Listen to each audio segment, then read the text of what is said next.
ठीक है।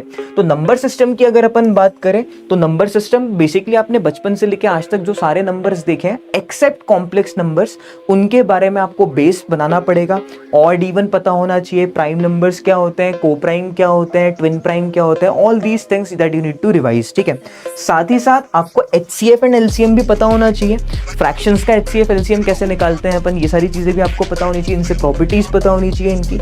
Other than that you are going to study factors and details, number of factors कैसे निकालते हैं, सम ऑफ फैक्टर्स कैसे निकालते हैं, प्रोडक्ट ऑफ फैक्टर्स कैसे निकालते हैं। Very interesting and very formula oriented, तो ये चैप्टर पढ़ने में भी आपको काफी मजा आने वाला है। साथ ही साथ आप यहाँ पे देखोगे फैक्टोरियल।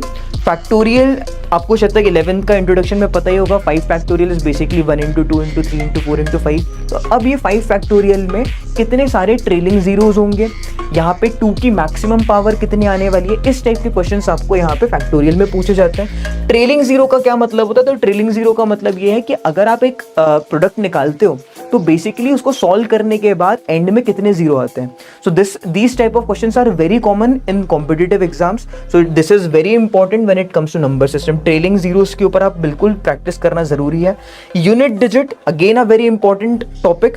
अगर मैं आपसे बात करूं 2 की पावर 35 और मैं आपसे पूछूं कि इसका यूनिट्स प्लेस पे क्या आएगा, तो these are the type of questions that can be asked when it comes to units digit. ठीक है। रिमाइंडर्स वेरी इंपॉर्टेंट टॉपिक, इसके ऊपर अभी पिछले 2 साल से क्वेश्चंस आ ही रहे हैं। तो reminders again a very important topic. तो रिमाइंडर्स में क्या होता है, बेसिकली मैं अगर आपसे पूछ लूं कि 2 की पावर 35 अगर मैंने 3 से डिवाइड कर दिया, so what is going to be the reminder. इस टाइप के प्रॉब्लम्स आप देख सकते हो।